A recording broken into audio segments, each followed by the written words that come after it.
Hello, I'm your host Jim McLean. Welcome back to another episode of the Banterflix movie review show here on NVTV. Let's see what movies we'll be talking about tonight. We'll be reviewing Superman, the Christopher Reeve story, which is out in cinemas now.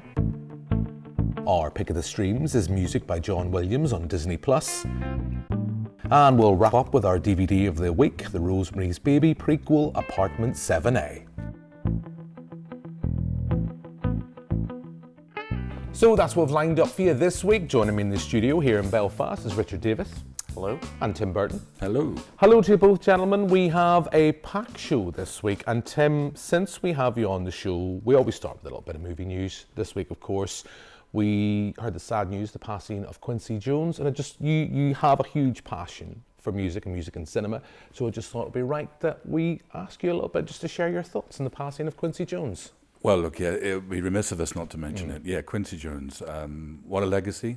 And when you think back to the history and significance he's made to film, you know, Norman Jewison's In the Heat of the Night, an incredible score, so jazzy, so funky.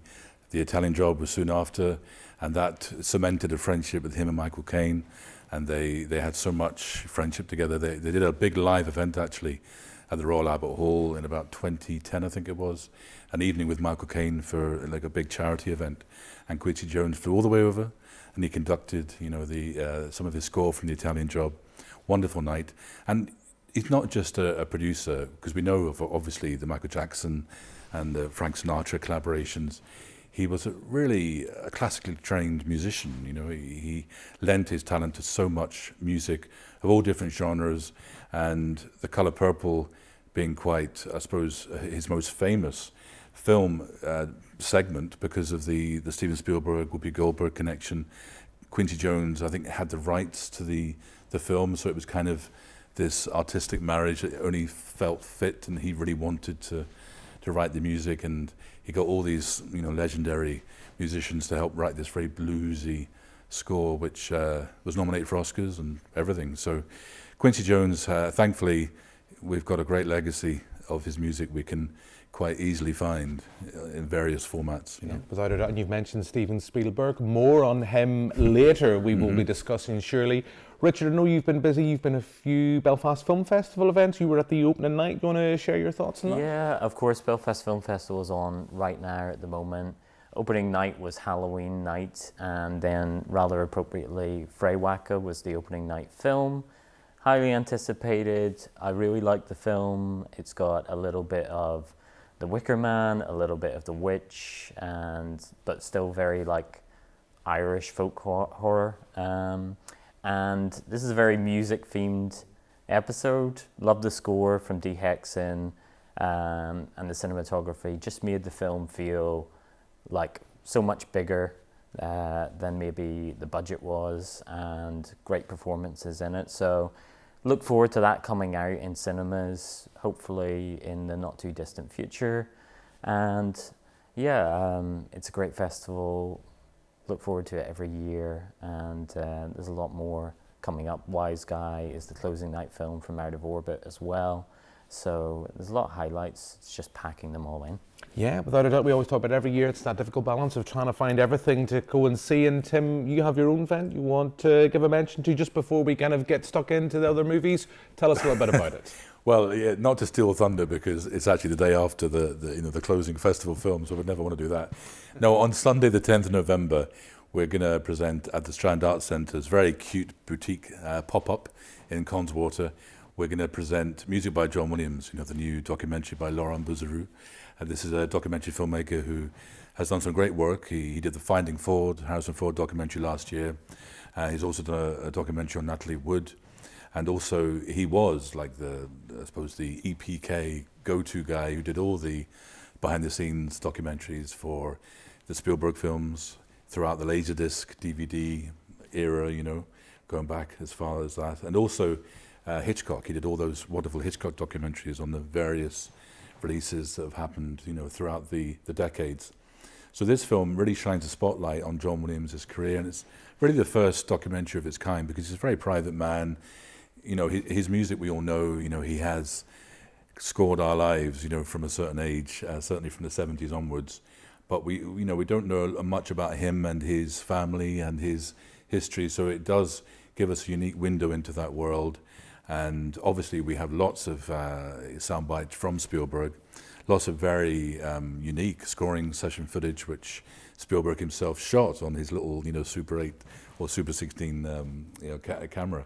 So some of that is suitably grainy, but it's as a slice of history, it's great to see. Way back like Jaws, Close Encounters, stuff which you wouldn't have a film crew filming like you would these days. So it's perfect to have this film presented in the Strand to an audience in this kind of communal setting, because music generates this kind of world togetherness and communication. Is just there's no language barriers, and that's what's so great about music. And we have Laurent Bouzerou's done a nice video introduction for us, which is lovely. He did it from LA, so we've got a video intro via Zoom. So that'll be nice, just add a kind of personal touch for the Belfast audience. So it's 2 p.m. Shameless plug. 2 p.m. at the Strand's pop-up in Connswater on Sunday the 10th of November. So this coming Sunday. Tim, you can be as shameless as you want. There is no rules and regulations here. And I know you've mentioned that documentary. We're going to be discussing that a bit later on. So yes, if you'll be able to watch it at home, but why would you watch it at home when you could go to the Strand's pop-up at the Connswater? But I think we'll move on and chat about something we have seen.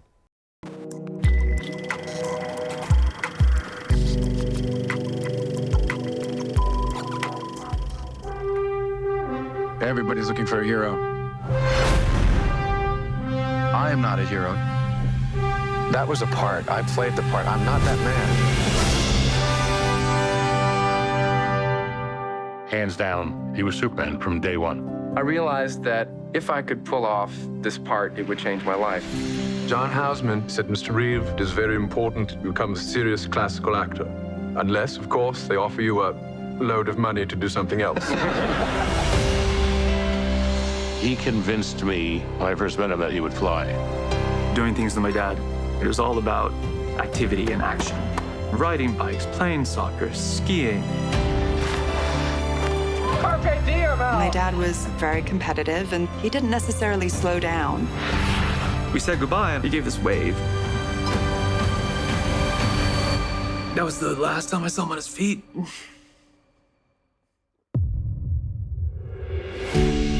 Mr. Grieve currently has no movement or spontaneous respiration. Superman, crazy. Just that simple little thing over the horse. I'd ruined my life and everybody else's. I won't be able to ski, sail, throw a ball to Will. Won't be able to make love to Dana. Maybe we should let me go. She came flying in, and she just yelled, "I love you. I love you." And then she said the words that saved my life. You're still you. So that's a look at Superman, the Christopher Reeve story. It's out in cinemas now. Richard, I'll come to you first. I mean, this documentary, when I first heard about this, I did think this would end up on a streaming platform. It may well be. I'm delighted to see it getting cinematically released, being the chance to see it on the big screen. As I was saying before we started to record, I watched this just the other day in the cinema. There's myself and two other people in the cinema, and afterwards I just wanted to give one of the other persons there a big hug, because he definitely was left in a bit of an emotional state after watching this. It tells the story of Christopher Reeves. We know him as Superman. Many will know of the horse riding accident that unfortunately left him paralysed, but there's a lot more in here about the man himself. What did you think of the documentary? I thought it was really, really good. It is upsetting, but it's also really beautiful and really inspiring, I think. And it is Christopher Reeve's story, but it's so many more people's stories. There's great stories in this film. It's Dana Reeve's story. It's a whole family story. I really liked how the filmmakers did a great job of telling a more modern family story. So Christopher Reeve and Dana have a son, but then Christopher Reeve has two children from a previous relationship. And you know, they're all kind of one big family, and I think, you know, his accident obviously had a terrible impact on the family, but it actually like solidified the family in a really moving way as well. and his children are at the forefront of the documentary, and they're just such a credit to him and you know, both their parents. Loved all the clips in this. Could have just been a movie called, like they could do another movie, another documentary that's Robin and Christopher. Loved the whole story of like Christopher Reeve and Robin Williams' relationship, long-time friendship. The Superman clips and the clips from all his movies were great, but just all the home video and the personal photographs and everything, like there's so much in this film. It's packed with like stories and moments. Love Christopher Reeve, just this little moment where he's in his motorized wheelchair and he's like walking his dog. There's just lovely little moments and so much laughter, like even after his accident, like there's so much laughter. And yeah, it's really touching, great documentary. I recommend people to see. Yeah, like you, I would recommend this. It reminded me a lot of the Michael J. Fox documentary that was out either early this year or last year. I think it was last year because it was my film of the year. Still, which I thought was fantastic in that sense. It was very personal, but it never felt intrusive. As you've mentioned, there's the use of clips from his big screen appearances, and I quite like how they use, there's certain times they use sequences from, or scenes from Superman, and then there's sequences from Reeve's own personal life, and they kind of use that kind of to effect. I know we're going to touch in just a minute, I know you've already mentioned John Williams from the opening bars, the documentary, where they use that John Williams score. I know next year we have a new Man of Steel hitting the big screen, but for me, Christopher Reeves is Superman. So yeah, well worth a watch. Yes, it is emotional, but uplifting, like the old phrase, the happy sad motif. Tim, what about you? Where are you weighing in on this documentary? Well, look, to echo both of you, I mean, certainly if you think about the Robin Williams connection, yes, I wonder where they were roommates at, you know, the Juilliard School of Drama, wasn't it? You know, and so that was fascinating. And the fact, and it makes it extra, I suppose, powerful, the fact that they both had their inner demons, but in very different ways. You know, we know Robin Williams had, you know, mental health issues. Christopher Reeve, obviously, we know he had physical issues. So that's extra poignant. But then, as you say, about the actual personal footage is golden, you know, the home video footage, because a lot of us really haven't seen into that very personal since the accident happened.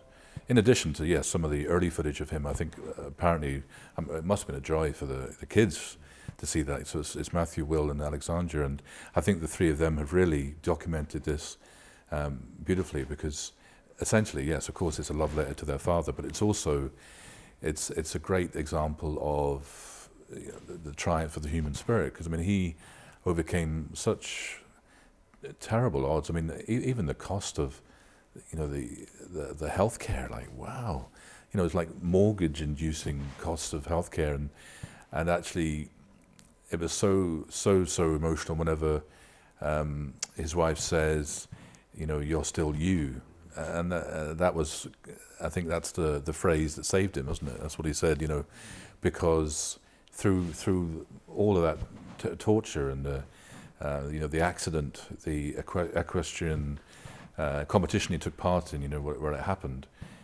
through all that, you know, he was still him. And the fact that he, at the Academy Awards in 1996, whenever he said, the fact he can still, you know, he can be so humorous about it, and he said, like, it took me almost a year to get here, you know, that it just speaks volumes of the man's integrity, you know. Yeah. So sad. I mean, you know, what happened, but what a great to have this documented, this documentary. Yeah, without a doubt. Because when that footage came up, I remember that appearance when he was on the Academy Awards. It was so sad. Yeah. I do remember that appearance, and like you've both mentioned, as much as it is his story, it's a story of a family. It's a love story of the family dynamic, much like the Michael J. Fox documentary. And just like you mentioned, Tim, my one criticism of the Michael J. Fox documentary on Apple Plus was that it never really discussed the costs for healthcare and the cost that this care ensues.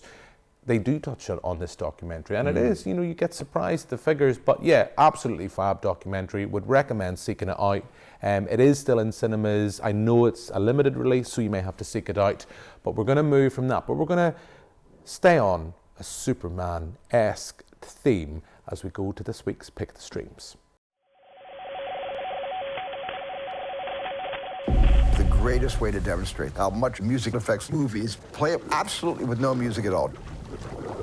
And then go back and do the whole scene again with all the cues. And you'll recognize the absolute brilliance of John Williams. The minute John raises his baton and plays the first theme, you just go, oh my God, here's another one. Star Wars basically would not be Star Wars without Johnny Williams' music. People say, how do you do so much work? I was filled with the love of music and the pleasure of doing it with great musicians. After he does music for my movie, I start to see my movie in his way. The first thing I played for Stephen on this piano was this. And I played that for him. He said, what is that? What are you going to do with it? So that's a look at music by John Williams. It's streaming now on Disney+, and of course it will also be screening at the Strand on Sunday the 10th of November. But Richard, I know Tim, we'll come back to Tim. Tim is screening the film. We will come back to him in a minute. But for this documentary that showcases the talent that is John Williams, that I guess we've all grew up with, knowing from various scores, from various generations, from Jaws, Superman, as we've mentioned in the previous review, to Star Wars, even more recently the likes of Harry Potter, even more recent scores as well. I thought this was a fab documentary in the sense that just sitting down and being able to hear from someone about his process and just showcasing his talent and the talking heads that's assembled within this piece. It's a treat. I really liked it. What about you? Yeah, I really liked this film as well. John Williams, we're all fans, I'm sure, already. And we might have thought we knew his career, but like I didn't know half of, his career, especially how he got started and, how much he's done. I didn't know about his family background in music. His dad was a drummer, played on soundtracks on some films that got him kind of started in a studio, and then John Williams himself played piano on some Golden Age Hollywood studio films. So, I already thought John Williams is cinema, but now I'm like, well, he absolutely is. He almost defines it more than any director or any other massive figure like Spielberg. John Williams' career is just incredible, and I think the film gives you a real appreciation of all the work that he's done and how methodical he is and just the process, and it was just kind of mind-blowing in a way. Touches a bit on his family life. I didn't realize a lot of things.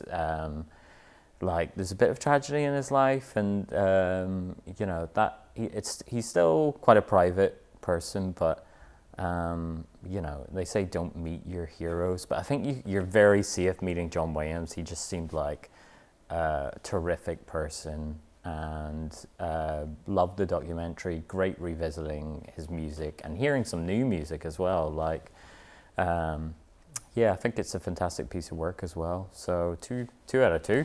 Yeah, 2 out of 2. We're not getting much confrontation this week. We're all agreeing on everything, so it's going to be interesting. We come to our final film. I agree pretty much with everything you say. I think it's a love letter not just to his work and his talent, to the golden age of Hollywood, but it also touches a bit on where the industry is now. There's references to AI, working on he talks about his peers now working in the industry now and how they operate and how he prefers to operate. So yeah, there's a lot there, and like you touched on, Richard, there's film scores that I forget. Maybe it's just me. I'm getting that difficult age in life where I forget that John Williams was involved. Like Born on the 4th of July, I don't think of that as being a John Williams score, but when they play it briefly within the documentary, of course it's a John Williams score. Of course it is. It sounds like that, but the main thrust, as we mentioned earlier on, was Steven Spielberg. There's a lot of that, a lot of interviews with him, the likes of Ron Howard as well.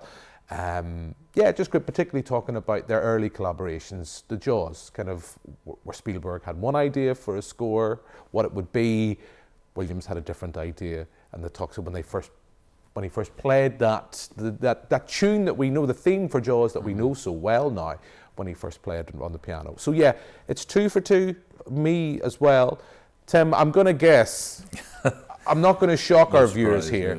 As we've mentioned, you're screening this documentary, so for those who don't have Disney+, they should head to the Strand on Sunday the 10th of November, because I'm guessing you're going to make this documentary and this discussion about this documentary 3 for 3.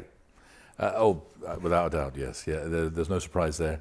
And I think one of the fascinating aspects of this as well is that if you look at the kind of timeline, you know, there's these touchstone moments. You know, in every generation he's created this, I suppose, magical music and appreciation of the craft, appreciation of music and the sound of an orchestra, because so many people were introduced to an orchestra thanks to his writing, whether it be the Star Wars in the 70s, in the 80s you'd have Indiana Jones, E.T., the 90s was Jurassic Park, Schindler's List, and I think some of those Schindler's List segments were lovely, I mean, very emotional. And of course, Harry Potter, and Christopher Columbus was reciting how whenever he first heard the theme, it is very melodic, Hedwig's theme, but then it finishes a bit darker, knowing that dark things are going to come, because obviously Williams actually, it isn't mentioned in the documentary, but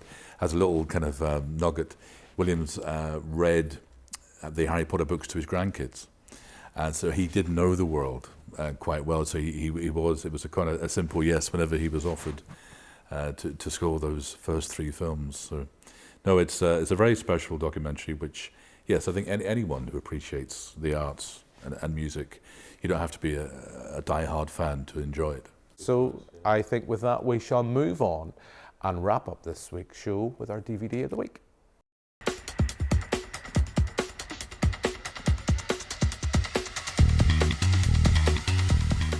You know, when we found you... Whoa! You lost, honey? You were kind of a mess. We want to help. The place is yours if you want it. Terry, you don't even know these people. Look, moving into my own place feels like a first step.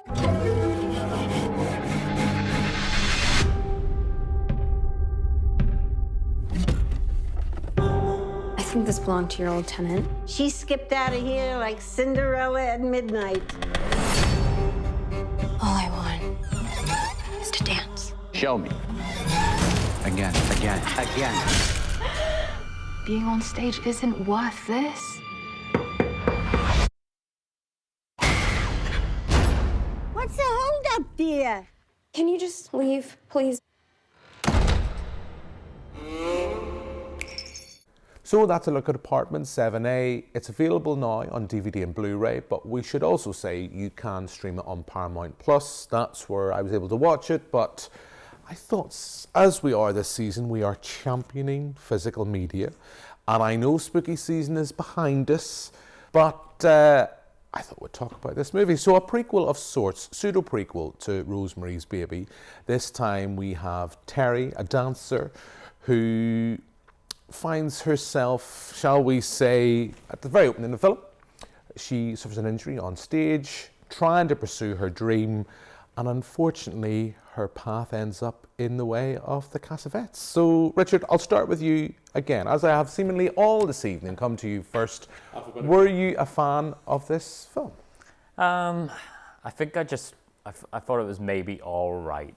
You know, Rosemary's Baby is a great film, and it's hard to live up to that. Interesting concept, going back and doing something that, well, essentially is kind of a prequel. I thought like it might have been more interesting just to look at like that apartment building and the building almost as like this, you know, recess of different stories.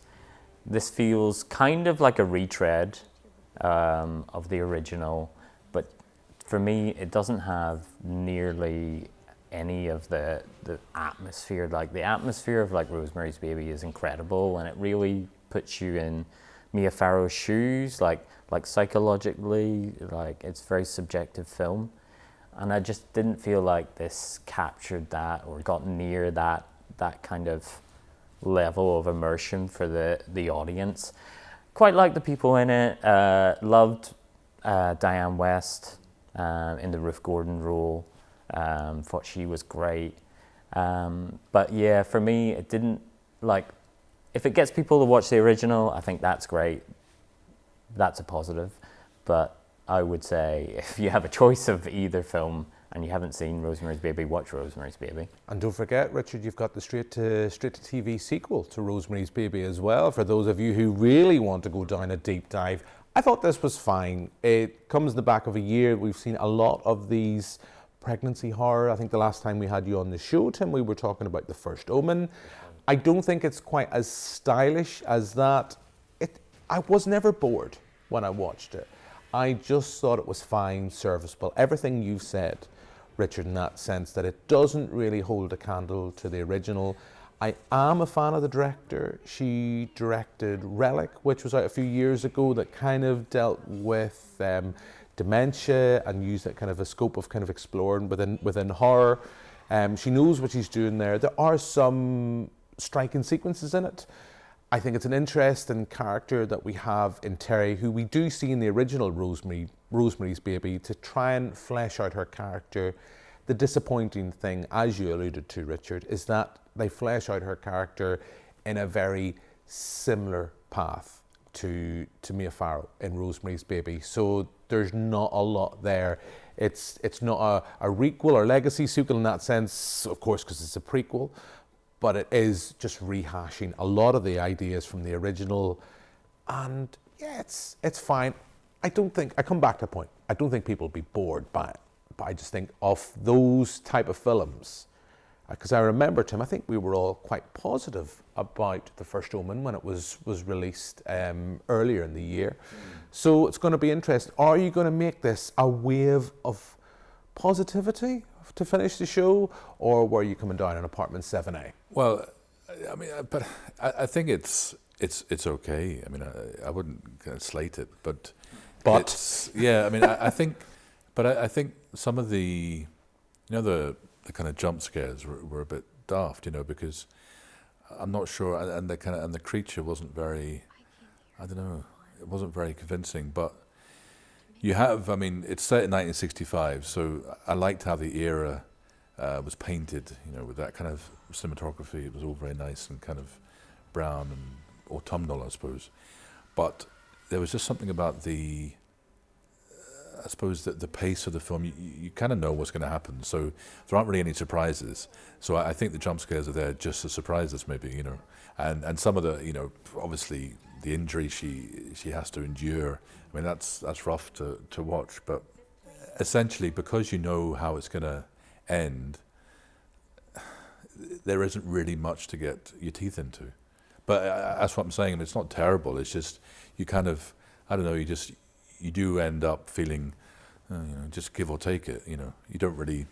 I mean, I would have no urge to see it again, to be honest. You've just preempted my question, Tim. I get a sense you're not going to be rushing to rewatch this, I guess. And you've mentioned this, Tim, just in passing, the fact that it's an inherent problem with prequels, and this type of prequel where it's so tied to the original Rosemary's Baby. If you've seen that film, read the book, you know Terry's fate. In that sense, she's a small but significant role within the original film, so you know her fate. So I guess and it's that problem. You've got to make that journey interesting. And as Richard mentioned, you essentially just redress it up as a kind of rehash of Rosemary's Baby. Look, it's fine. I guess of the three films, we've been lukewarm about it. We've been very glowingly positive about our previous two films this evening. So on that note, all that's really left for me to do now is thank my two guests. So thank you very much, Richard. Thank you. Thank you very much, Tim. Great, thanks. Thank you very much for watching at home. We'll be back next week with another episode. But for now, until then, goodbye.